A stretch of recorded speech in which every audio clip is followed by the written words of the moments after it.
Tēnā koe Emily, tēnā rā tātou katoa. Tuatahi, tēnei te tino mihi ki o tātou nei tuakana.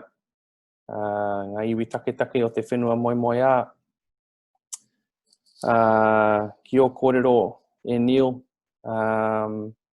e pūpū wake ngā whakaaro o tātou Māoritanga, o tātou takenga. Aira, kaore mutu te mihi ki a koe. Pūpū wake te manawa i te whakarongo i o kōrero.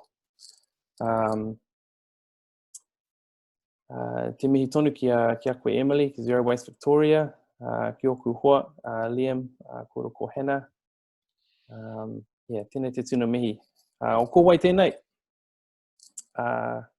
Who am I? Sorry, I need to remember to go back and clarify what I just said.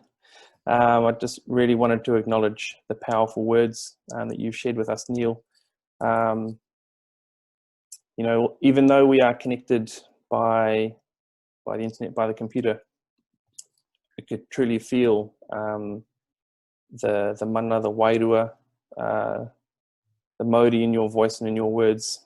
And as younger siblings, I really wanted to acknowledge the incredible work that you do, and what you and your people stand for. So, who am I? Ko waio. Ko waio is an interesting term in itself. I mean, you know, if we'd actually break that down, is from whose waters do I flow from? And that's one of the first things that often people ask, or Māori people ask others. You know, ko wai koe, ko waio. Whose waters do you flow from? And for me, that's a really sort of foundational part of our discussions of who we are, and where we come from, and our stories of origins. So I want to acknowledge all the waters that flow within you, that flow within your spaces, that flow in your oceans, your rivers, and your streams. And acknowledging that while I may not have met some of you, our waters may have met through the water cycle. Huri tēnei o te mona nui a kiwa, o te mona nui a toi, ko pūtau ake ko mauao ngā maunga, e karanga mai nei ki au, e haumaru te i oku iwi, oku hapu, engari ke te noho tonu au ki te whanganui a tara i tūpoko o tika. So my ancestry as Māori connects to the Bay of Plenty, te moana nui a toi, so from Whakatāne to Tauranga Moana, that's where my whānau are from. That's the lands and the waters that nourished and sustained my people. But I grew up here in Te Whanganui a Tara, also known as Wellington, at the head of the fish, Te Upoko o Tika, which is the North Island of New Zealand. So, whakapapa, our genealogical connection to everything is our guide and is our connector. And it's through the understanding and knowledge of our origin stories and our whakapapa that helps us connect to place and to each other. When we, and I talk partly as an organisation, but I talk also as my experiences as a Māori person. Our origin stories, we do have rich diversity amongst iwi, amongst tribal groups, but there are some common aspects of our origin stories. Rangi Nui and Papatūānuku, the Sky Father and the Earth Mother, play a very big role in our origin stories, and it's through their children who, while Rangi Nui and Papatūānuku were in a loving embrace, their children were within them in a time of te pō and the darkness, and they really wanted to get out and move and connect and create and be. And some say that it was Tāne Mahuta who lay on his back and pushed Rangi Nui, the Sky Father, up, and so came forth Te Ao Marama, the world of light, the world that we know. and their children went out and created all the things around us. Every living thing, plant, fish, water, stars, they all created this world. In one of their last steps of creation, they created people. And the first person was Hine Ahuone, which could loosely describe as the woman of the clay, woman of the soil. And so it's through her that we connect to everything around us, that we see our whakapapa relationship to all living species, to our natural world around us. And I often say in my work, you know, we have these stunning pūrākau, of ancestral stories of our connections to whales and to kauri, to tall, powerful native trees. But because we have a relationship to all these atua, they created everything around us. So in the same way, we also have a relationship to the light bulb, to the chair, you know, the things that are sometimes not as poetic, but absolutely are taonga. And as such, we need to treat things that, and value things in the same way we do with, as we would a whale. We need to treat a chair with the same respect. So that for us is the foundation of a lot of our mahi, a lot of our work as an organisation. You know, a lot of what you were saying, Neil, absolutely resonates with our stories of our arrival, our creation stories. You know, our observations and connection to the natural world, taiao, the living world, guided and determined everything. It determined every aspect of our lives.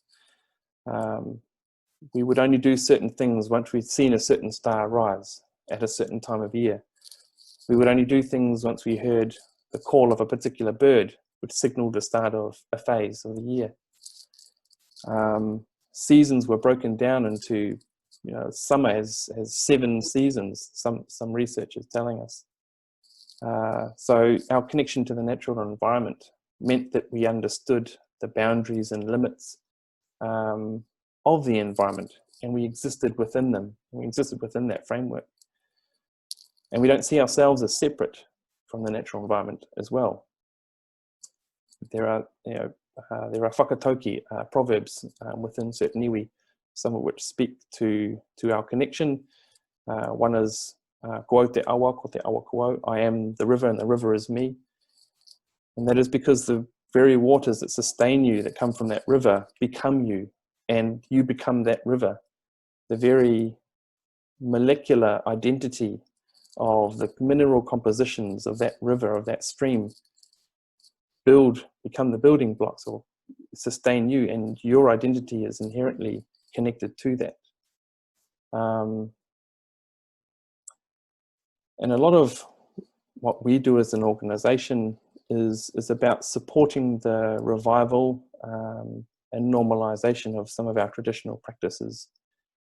So, you know, right from our stories of navigating through Te Moananui a Kiwa, through the Pacific Ocean, when we looked to certain birds that gave us the clues that there was land over the horizon when we left Rarotonga and Tahiti and sailed using the stars for weeks on end and arrived at this place. We went from tangata moana to tangata whenua with the abundance of resources here on this land, but we would still see these birds coming and going. So we remain connected to the Pacific Ocean. We remain connected to our identity back in the Pacific, even though we started becoming people of this land.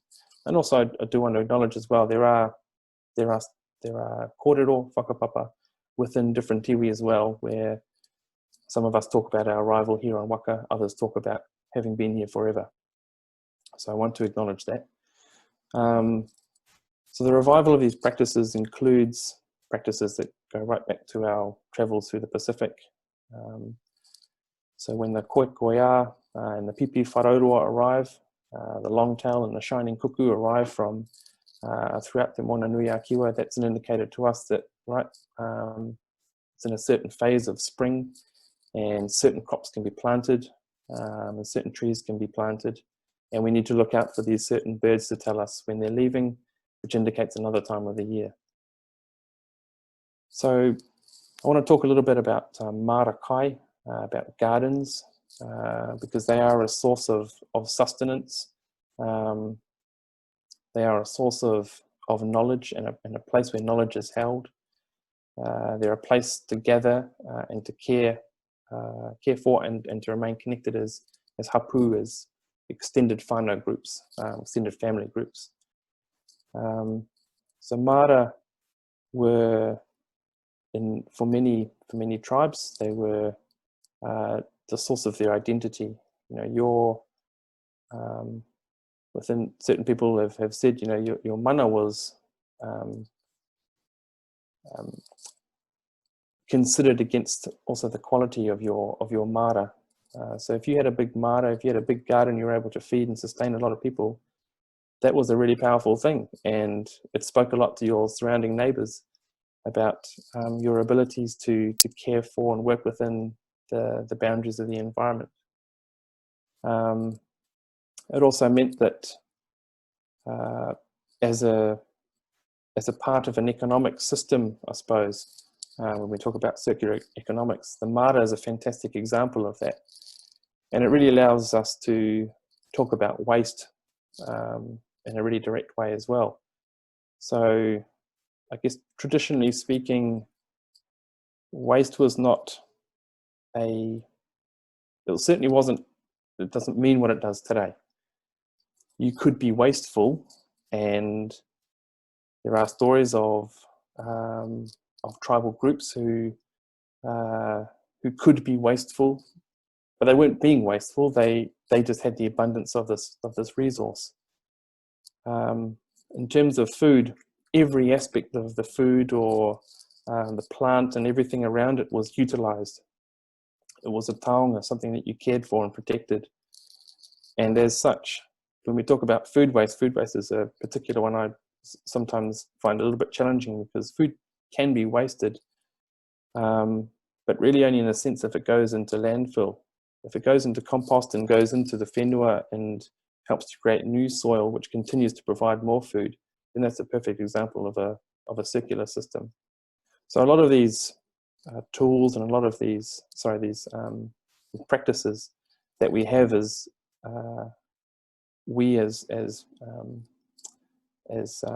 kaiarehi or waste advisors for parakore, that's what we do, is do research and learn about these and share them with our communities. Food sovereignty and water security are vital things for the future. As the climate, as the planet is changing, these are going to become more and more important. And Indigenous peoples, we intrinsically know how to protect these resources, because protecting them is protecting us. They're our very identity. For me, mindful of the time, so I'll keep moving. For me, my journey of waste and the journey of working towards zero waste has always been a part of me, but through going to a mainstream school, so not an Indigenous school, my normal was a bit different. So I'm one of the generation who are absolutely determined to reconnect and to create a closer connection for my children, for my descendants, to be unapologetically Māori. But the real realization for me of the connection between waste and identity came when I first saw one of those pictures of Chris Jordan and the Laysan albatross with the plastic, and it's quite a far-reaching image now. That hit home to me when I first saw that, because one of our ancestors of one of our voyaging canoes is a guy named Toroa, and the name for the albatross is Toroa. So even now, when I think of that image, even without seeing it, I see plastic killing my whakapapa, my genealogical connection. And that really became the catalyst for me to really focus what I've been doing in the environment and working with Indigenous schools and working with our whānau, our marae, and our kura, to hone in on minimizing waste for a number of reasons. So the first aspect really is about reconnecting to the concepts of riro taonga mai, hoki taonga atu, so receiving all the bountiful resources and being thankful for those, being thankful for them, and then returning them as resources. So again, food scraps, going back into the whenua as compost to create more food. But it also became a way to enact what we call rangatiratanga. And there are many discussions around the interpretations of rangatiratanga, but in the context that I'm talking about, it's about sovereignty and self-determination. So when you have the tools and the knowledge to know when is the right time to plant your kumara, your sweet potatoes, when is the right time to turn the soil, when is the right time to harvest them,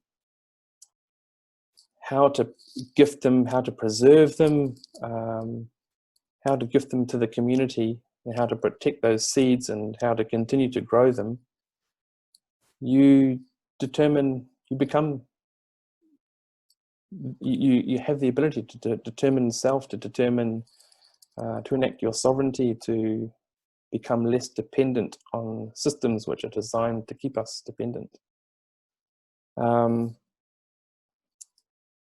In my whānau and our family, my youngest sister, she's an incredible hunter, and we don't eat a lot of meat in our whānau, but the meat that we do eat comes from her.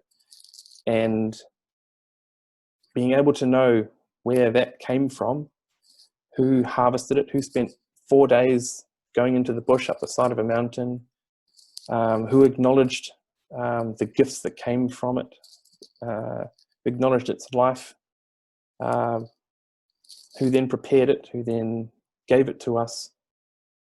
That gives us a deep connection to the land that animal came from, to our whānau connections, and to our identity. So these are the sorts of the things that, for us as a modern interpretation of traditional harvesting, is a way to keep us connected to the whenua. Being able to know when is the right time to catch your fish, being able to know when is the right time to harvest birds from the forest. They become a knowledge which keeps you connected to your ancestors, and you can pass on to your children that they may have this powerful tool so they may never be hungry again. One of a wonderful thought from a significant elder within Te Ao Māori, it's a phrase called eating your pepeha. So eating your, eating your identity in many ways. Your pepeha is like what I spoke about at the start, this is my mountains, these are my rivers. And the food sources that come from that mountain come from those rivers. By eating that, you become intrinsically connected to that, and you remain connected. Now, for me, who lives in a different part of the Ika Maui, that is a bit hard.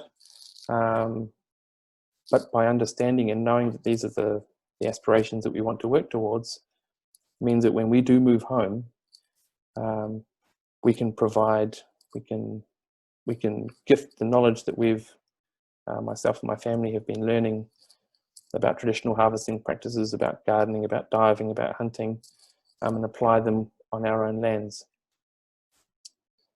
So I do just want to just skip forward a little bit, I guess, to talk about the opportunities that we have ahead as an organisation. So as an organisation, we work closely with our marae, our pā, traditional homes and the people who are connected there, because we want to ultimately support those families to be able to come home, to reconnect back to the lands that sustained their people, the lands where their hapu and their marae are now, to be thriving and vibrant, to have the tools that are being revitalized now around rongoā, traditional medicine, to be able to be healed through these traditional knowledge forms. It does a huge amount to be able to minimize the amount of waste. By reconnecting to our identity and drawing on these traditional practices, we become less dependent on a world which is designed around consumption and consumerism, which for Indigenous peoples and for Māori has been quite oppressive. We have thousands of years of innovation within our DNA, and I feel now, from where I stand, there are an increasing number of innovations and opportunities that are being set up in Aotearoa in New Zealand that are kaupapa Māori founded, that are guided by and led by Māori, that innovate in the modern world. And it is incredible to see that revival. As Neil said, Indigenous peoples hold the answers to a healthy, a thriving, a sustainable future. And it is critical that the rest of the world understands this and provides the support for Indigenous communities through capability, through capacity, to be able to lead the solutions. We are now at a pretty critical turning point in our collective future, and it is with Indigenous peoples the answers of how we walk that path ahead for generations to come. It is with us. So I want to finish now, and just want to again acknowledge the opportunity to be here and just share some of the stories. I've loved listening to Neil's stories and to the similarities of connection to land. I'd love to talk to you more about middens, Neil, but I want to now hand the rākau kōrero, the talking stick, back to you, Emily. Tēnā rā tātou katoa.